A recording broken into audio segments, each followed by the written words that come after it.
صباح الخير على الجميع. في مزرعة تانية موجودة في الريف الأوروبي. زي ما انتم شايفين لسه في بواقي محصول. طبعا كل سنة وانتم طيبين، احنا خلاص في الكريسماس. في طبعا آخر جيل موجود معانا. طبعا هنا عملية التقليم تمت، التقليم الشتوي. في بعض بس الكومنتات ان هو بعض الحب اللي قريب من الأرض، الدراعات اللي قريبة من الأرض ديت هتشال وتتوضأ. مزرعة هنا كذا صنف في نفس المكان، أبيض وأحمر وأصفر بأنواعه وأحمر بأنواعه. الدنيا كويسة جدا. كان هنا حصل نوع من أنواع لسعات الشمس نتيجة إن السيران اللي كان موجود كان سيران أبيض، وده من ضمن الحاجات اللي كان فيه بعض الآراء المختلفة. وقلنا يا جماعة موضوع السيران بيتحدد على حسب نوع الأرض، نوع المكان اللي احنا فيه. يعني لو نوع ساحلي ينفع معاه السيران أبيض، أما لو نوع أرض صحراوي ما ينفعش معاه الأبيض نهائيا. وبعض الناس للأسف صممت على رأيها وحطت أبيض، ودي كانت النتيجة في شهر 7 و8 اللي فات، إن كان في كمية لسعات شمس رهيبة موجودة هنا، يمكن بقيت أثرها زي كده. فكان الحل السريع إن احنا لازم نرفع دبل سيران تاني، نحط سيران أسمر على السيران الأبيض اللي موجود.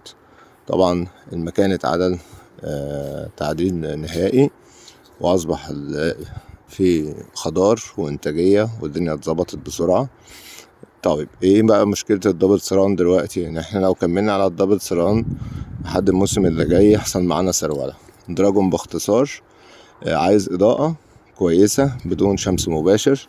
فلو انا عملت دارك في السيران تظليل زيادة يعني يعمل معايا سرولة. طب لو انا خففت السيران يحصل معايا لسعات شمس. فهي افضل حاجة احنا بنقول على حسب المكان. طبعا كل مكان بيبقى ليه درجة معينة من التظليل، فدي بنحسبها وبنشتغل عليها عشان تبقى السيران واحد يمشي معانا صيف وشتاء. اما في الحالة اللي موجودة عندنا دي طبعا ما احنا مضطرين ان احنا نرجع تاني في الوقت اللي احنا فيه ده. خلاص عدينا الشمس، نبتدي نفك واحد من السيران نلمه ونسيب السيران واحد بس عشان ناخد معدل اضاءة قوي يبتدي يظبط معانا الدنيا تاني. بالنسبة لموضوع اللسعات او البقعة الحمراء اهي، طبعا بتظهر معانا في الشتاء وعلى طول احنا شغالين زي ما احنا شايفين. هوريكم دلوقتي شغالين مكافحة اول باول. اول ما بتظهر يدوبك بقعة واحدة في الارض بنبتدي نتعامل معاها علشان الموضوع ما ينتشرش، لان زي ما احنا قلنا ان ديت معدية. فلذ حاجة ان احنا نعالجها على طول وباستمرار.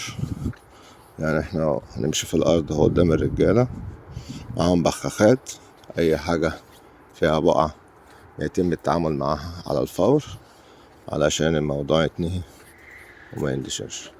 لا ينور يا رجال. وعليك هندسة. ده الشغل زي ما احنا شايفين كده على طول تموت ويرجع الدراع نضيف ويبتدي يكمل معانا. يبقى كده مفيش فرصة للمرض ان هو يبتدي يتوغل في الارض. ده بالنسبة لموضوع السيران وموضوع الصقيع.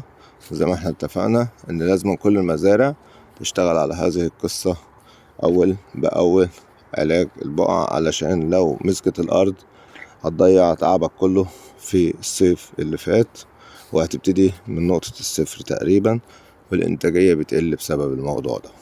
لو في اي استفسار او اي حاجة ياريت تتواصلوا معنا.